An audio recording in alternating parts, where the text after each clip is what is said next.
This channel does not promote any violent, harmful, or illegal activities. All content provided by this channel is meant for an education purpose only.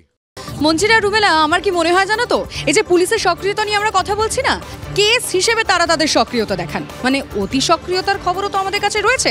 মানে একটু পরেই আমরা দেখাবো police কিভাবে অতি সক্রিয় হতে পারে, আর যেখানে সক্রিয় হওয়ার প্রয়োজন না আমরা দেখতে পাচ্ছি না। যেমন একটু আগে রুবেলার শিক্ষক পেটানোর ঘটনায় কেউ অ্যারেস্ট হয়নি, তার খবর দিচ্ছিল। আবার আমি এবার আরেকটা খবর দেবো, যেখানে 25 দিন পার হয়ে গেছে, অভিযুক্ত টিকি পর্যন্ত ছুঁতে পারেনি পুলিশ, অথচ দেখুন সে দিব্যি সই করে দিচ্ছে। মানে খুব সাধারণ বুদ্ধিতে বলে, একদম সাধারণ মানুষ যে কেউ বুঝতে পারবে। যদি কেউ আগাম জামিন করে, তাহলে তাকে যিনি অভিযুক্ত তার সইয়ের প্রয়োজন হয়। তার মানে কি, শেখ শাহজাহান এলাকায় রয়েছে, শেখ শাহজাহান কাছাকাছি রয়েছে, তার আইনজীবী তিনি জামিনের আবেদন করেছেন, আগাম জামিনের আবেদন করেছেন। তার মানে শেখ শাহজাহান নিজে এসে সই করছেন। কারণ আমরা তো দেখছি বিজেপি সিপিএম তারা বারবার বলছে শেখ শাহজাহান ওখানে রয়েছে, শেখ শাহজাহান সেখানে রয়েছে। পুলিশ জানে না, আইনজীবী তো দিব্য দেখা করতে পারছে, আইনজীবী তো দিব্যি তার সই নিতে পারছে। সৌরভ দত্তের সঙ্গে কথা বলে জানার চেষ্টা করবো, সৌরভ, আইনজীবী খোঁজ পেলে পুলিশ কেন পাচ্ছে না বলো তো? দেখো, সেই প্রশ্নটা তো গত 25 দিন ধরে পর ঘোরাফেরা করছে যে একাধিক নেতা, সেটা তৃণমূলের নেতা হতে পারে, বিরোধী দলের নেতা হতে পারে, বিরোধী দলগুলি হতে পারে, সকলেই কিন্তু জানিয়ে যাচ্ছেন যে যারা সন্দেশখালীর রাজনীতি সম্পর্কে ওয়াকিবল, সন্দেশখালীর আটঘাট সম্পর্কে ওয়াকিবল, তারা সব পরিষ্কারভাবে বলছেন যে শেখ শাহজাহান এলাকাতেই আছেন, কারণ শেখ শাহজাহানের পক্ষেই সন্দেশখালী সবচেয়ে বেশি নিরাপদ, ফলে তিনি এলাকা ছেড়ে বেরোবেন না এবং তিনি এলাকা ছেড়ে বেরোচ্ছেন না।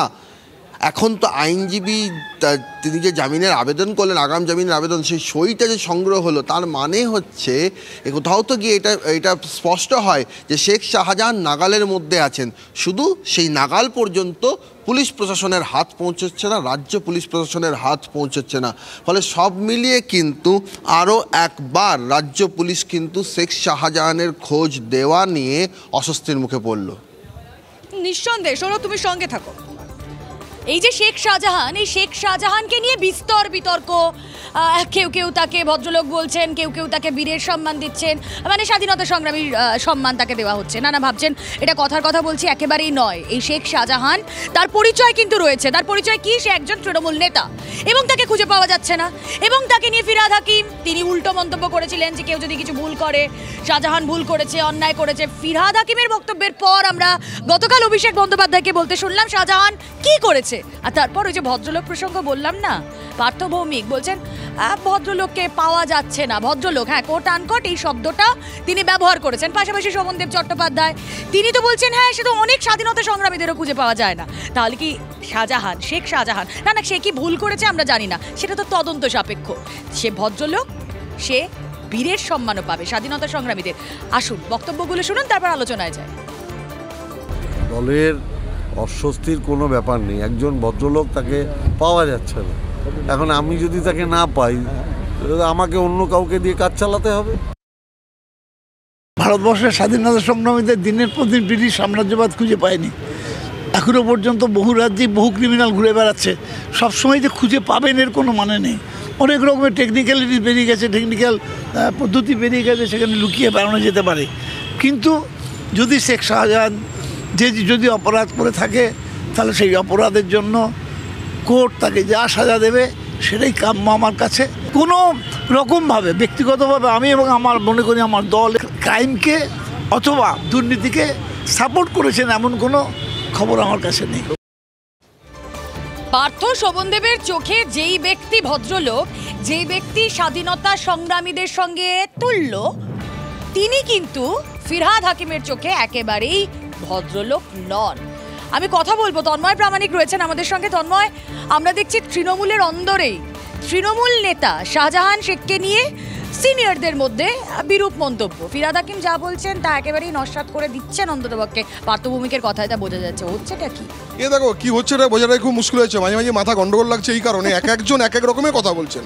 কেউ বলছেন স্বাধীনতা সংগ্রামী, তাদের খুঁজে পেত না ব্রিটিশরা। কেউ বলছেন তিনি ভদ্রলোক। একটা ভিডিও ফুটেজ আমরা দেখাতে পারবো না, সেই ভিডিও ফুটেজটা যদি কেউ শোনেন কান দিয়ে, কান দিতে পারবেন না, কানে হেডফোন থাকলে খুলে নিতে হবে অথবা অফ করে দিতে হবে। সেখানে বাছা বাছা গালিগালাজ রয়েছে, সামনে 1000 মানুষ বসে। তৃণমূল কংগ্রেসের জন্মদিন পালন হচ্ছে 1 জানুয়ারি এই সন্দেশখালীতে। সেখানে প্রধান বক্তা আমরা যাকে বলছি যে তিনি এখন ফেরার রয়েছেন, শাহজাহান, তিনি যে বক্তব্য রাখছেন, তিনি নানান ধরনের গালিগালাজ দিয়ে বক্তব্য রাখছেন, হাততালি পড়ছে, ভদ্রলোকের বক্তব্য প্রচুর হাততালি পড়ছে। পাশাপাশি তিনি বলছেন ইডির দাঁত উপড়ে নেব। কখন না যখন ইডির ওপর হামলার ঘটনা ঘটেছিল তার 72 ঘন্টা আগে এই ফুটেজ প্রকাশ এসেছিল।